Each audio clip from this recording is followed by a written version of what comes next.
Hello everyone and welcome to PTE Plus Online Classroom. Today we're going to be continuing on with the PTE listening tasks. In particular, we're going to be looking at fill in the blanks. So this is our first lesson on fill in the blanks. We're going to be analyzing what is PTE fill in the blanks. We're going to be talking about the different scoring criteria, and we're going to be talking about how much time we should be allocating for this question, as well as going through a sample question towards the end of the lesson for you to get a good feel for what fill in the blanks is. So a lot of people will have been quite familiar with fill in the blanks if you've done the test before, and if you haven't, that's okay. Let me introduce it to you through the official PT website by looking at this clip. Fill in the blanks. For this item type, you see a transcript of the audio recording. However, some words are missing. Restore the transcript by typing in the missing words. The Indonesian island of Sumatra is home to the country's fourth largest city, Medan, a bustling commercial hub. You may prefer to make notes while you are listening and fill in the blanks at the end.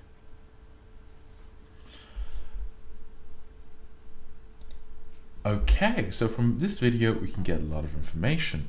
Remember that this screen is going to be the actual screen you're also likely to see in the test when you're doing this particular question. So there are a few things that we want to take note of. First of all, on the top right hand corner, we've got the time remaining and we've got which number of question we're on. So this is quite important for us to know, especially when it comes to time management and controlling how much time we spend on each particular question. The next thing we need to look at is the black words. So here we have the instructions. You'll hear a recording, type the missing words in each blank. So you'll notice here that in the middle, this is the same as every other listening question. We've got this sort of status box here. And this box will give us information on what's playing. It'll obviously display the volume, and more importantly, the green thing will display how much of the video has already been played. So now let's have a look at the bottom. You can see here that this is the actual passage that we're going to be listening to. The speaker will read from the passage like the Indonesian island of Sumatra is home, etc, etc, etc. But in the middle, there's something not right with the passage. We've got 4 different blanks. Now these blanks are what we call fill in the blanks, and this is what we need to do to fill in these blanks with the words from the passage. Now, there's no trick to this particular question type. Whatever you hear is whatever you fill in.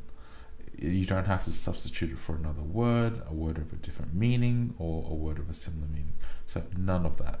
We just fill in whatever we hear from the passage. Typically, in a PTE exam, you'll get between 2 to 3 of these types of questions. Now obviously, as you remember, the PTE exam is randomly generated, so we can never be sure if we're going to get 2 of these questions or if we're going to get 3. So it's not certain. We do recommend you, however, to take around 1 minute per question, as these aren't too difficult and they're not worth that many marks. That 1 minute includes note taking and typing. Obviously, writing is also assessed in this particular section of the test, because there'll be words we need to spell. So let's move on to the scoring part of the lesson. So in terms of scoring, like I said earlier, both your writing and listening will be scored. So what this means is your score here will contribute not only to listening, but also writing. So this does make it rather important for us if we want to be getting high marks, especially a 79. You can see here in the requirements, we are given 1 mark for each correct word, and we're given 0 as a minimum score. So you can see here in the question that we were given here, there were, I think, a total of 4 blanks, making it a total of 4 possible marks that we can achieve. So at the bottom here, we've also got some interesting information. We note that 1 word is in each blank. So it doesn't matter how big or how small the blank appears to you. It doesn't matter if you think there should be 1 word, 2 words, or even a whole sentence. Whatever happens, we only need to fill in 1 word in each blank. And here's another interesting tip that's going to help you out with filling out this question. It's that we only put in content words. So we never put in words like of, the, So those sort of words, which we call function words, are rarely going to be included. So if you ever find yourself putting in of or the or a small word like that, ask yourself, have I lost myself in the passage? Because I promise you, we almost never get those type of questions with those sort of words. It's usually going to be content words, words like apples, bananas, nouns, verbs, adjectives, adverbs, you name it, you'll get all of them.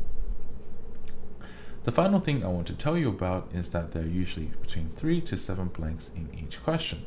The one we saw earlier obviously had a lot less, but the maximum we can go up to is 7. So for 7 blanks, you can obviously take a bit more time since it's worth more marks.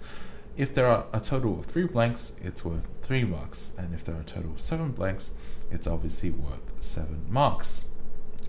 Now let's have a look at this sample question together.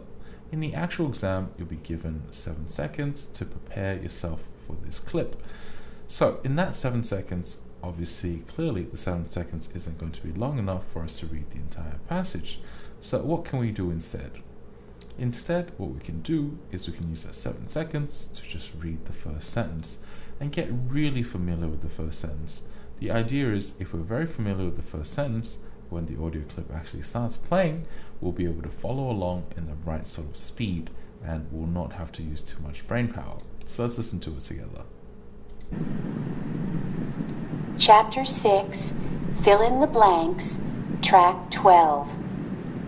Well, sometimes representatives of a company make misstatements. They get something wrong regarding corporate policy. And there, sometimes the problem is just letting people up front know that sometimes this happens and apologize quickly when it does.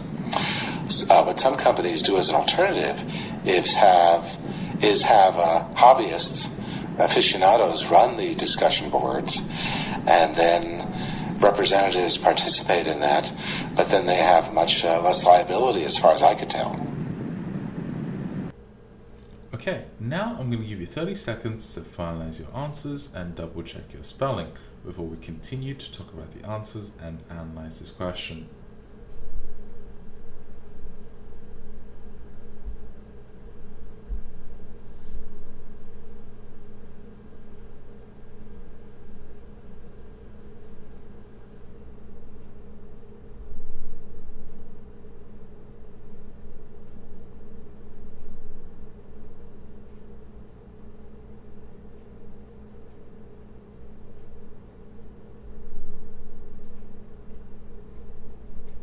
Okay, your 30 seconds is up. Let's talk about the answers together now. This is quite an old passage. So for many of you, I think you will have probably likely heard this before if you've done any sort of practice for the PT exam. So for those of you who have, just be sure to practice it again and get used to it. For those of you who haven't, let's go to the answers together. So we can see here that the first word we have is corporate. It's spelled C-O-R-P-O-R-A-T-E. The second word is apologize, A-P-O-L-O-G-I-S-E. If you recall what we said earlier in the other section for spelling, it's essentially that in the PT exam, it accepts both British and American spelling. But the key here is you can only have one, not the other.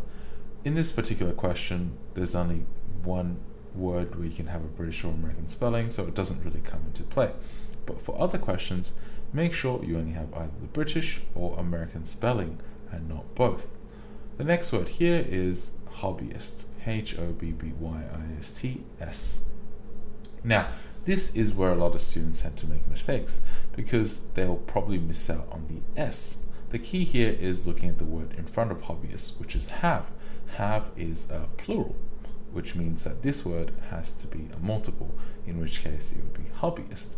And the last word is liability, L-I-A-B-I-L-T-Y. So that's what we have for today's lesson. We talked about fill in the blanks, we talked about the different scoring requirements, and we also looked through a sample question. Next lesson, we're going to be continuing on with the same topic of fill in the blanks. We're going to move on into having an ultimate strategy to keep up with the text. Okay, so thank you for joining me today on the PT Plus online platform. I hope to see you all very soon.